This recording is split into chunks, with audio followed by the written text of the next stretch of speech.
Welcome to another exciting episode of Health Focus Show. Today I'm very privileged to have the chairperson of Women for Cancer organization, and she's going to take me through, how they came up with the organization so far, the milestones they've achieved, and they also have a very exciting marathon coming up on Sunday. So she'll also be sharing with me about the organization, and basically it will be an exciting interview to also keep it on up. So Benda, Yes.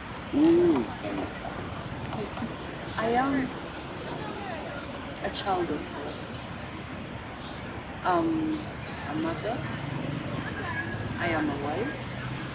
I am a woman who has taken on the challenge of educating people about cancer. And recently, from my background in marketing and communications, I realized there is a lot of misinformation on cancer, and that needs to come out. So if I was to put myself out there as an introduction, my name is Benda Kithaka, as chair of the Women for Cancer NGO, Women for Cancer Early Detection and Treatment. And I'm a mother of 3, married to one man, Kenyan, happy to serve. Yes. And now, how did you stumble upon the world of cancer? About 6 years ago, my sister was told that she had cancer, but it wasn't cancer. It was pre-cancer of the cervix. At that time, we didn't know about pre-cancers, and therefore I took it upon myself to learn more. And after learning more and realizing how much misinformation there is out there, and even recognizing that people don't know we can beat cancer, I took it upon myself to be able to educate people about it. And now, after that experience, you went ahead and you bonded over tea or coffee, I don't know, with other friends of yours, and then you came up with this. Again, I was fortunate that we met with like-minded ladies who took up the challenge. So again, nothing unique about me. It's all about people coming together and saying, as opposed to waiting until Naomba Serikali, let's do something together.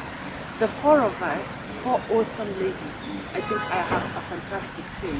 A doctor who's currently studying medicine, radio oncology actually in South Africa. A nurse who went on to do insurance claims, and at the same time fully dedicated to this cause to ensure that we're beating cancer. A lawyer who assists us in making sure that we're doing the right things at the right time, and so that we can have an organization that stands the test of time.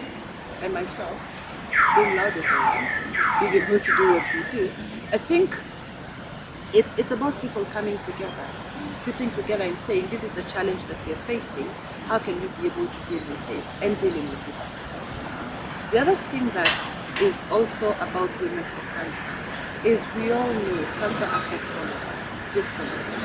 And because of that, what has happened over time is, as we started 4 of us, many other people have come on board and saying, we like what you're doing, how can we help? We are a volunteers for an organization.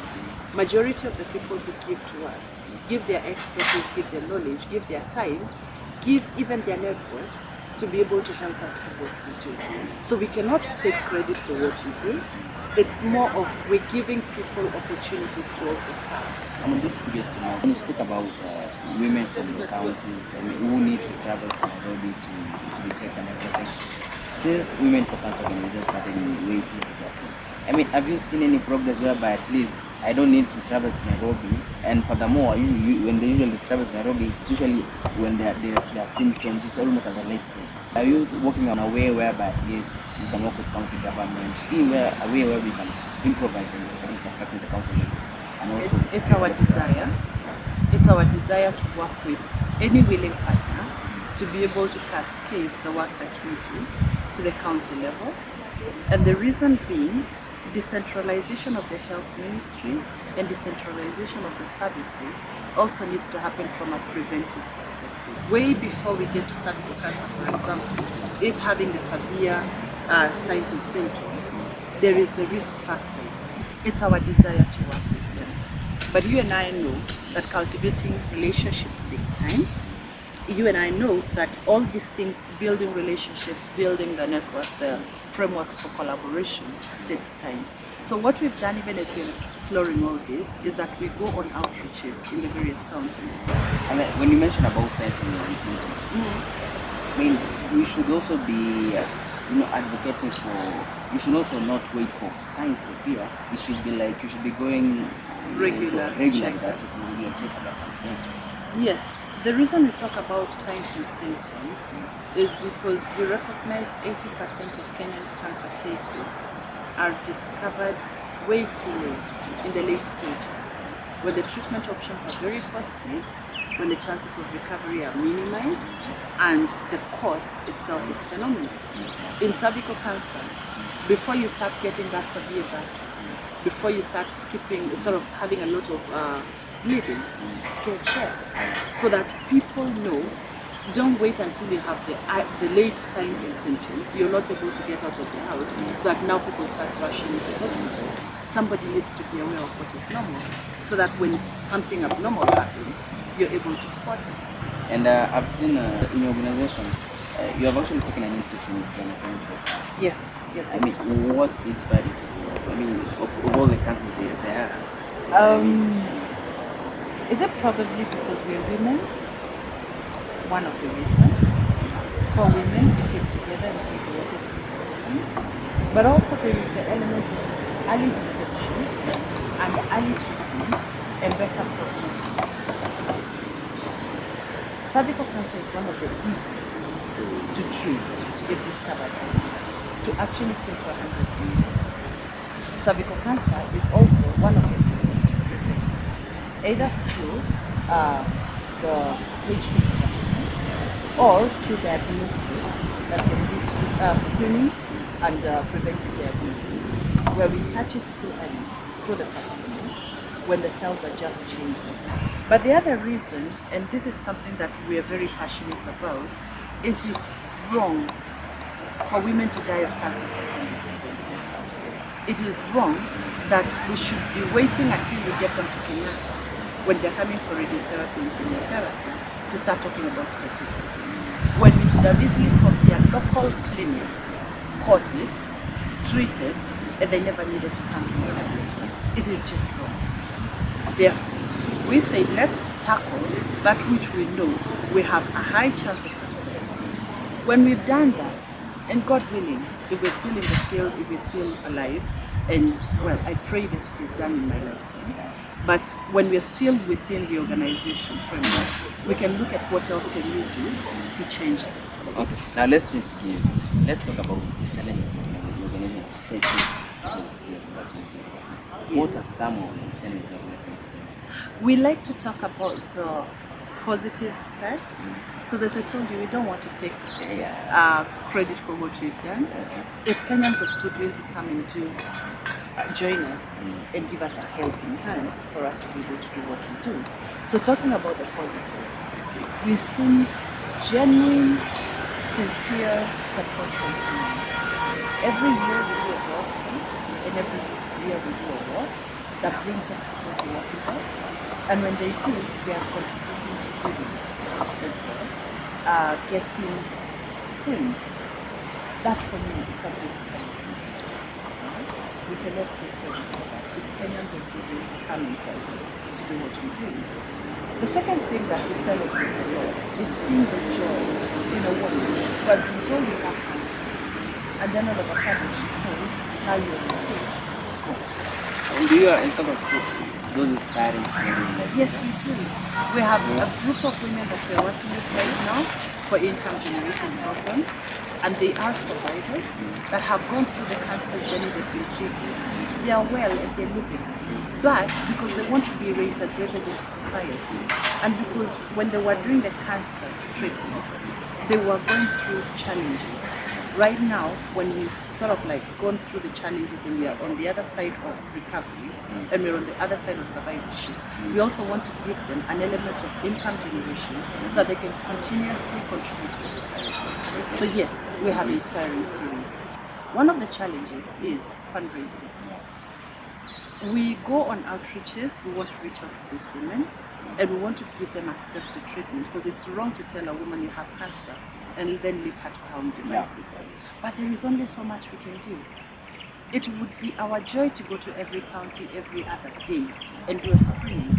But realistically, we do not have the money to take them through the treatment cycle. And realistically, we don't want to go and give women the hope that will help them and then end up not helping. So, one of the challenges is fundraising, but we are optimistic. Kenyan corporates have come on board and supported us in the past. We are optimistic as we go ahead and people get to know more about us and get to see the work that we're doing. They'll join hands with us more.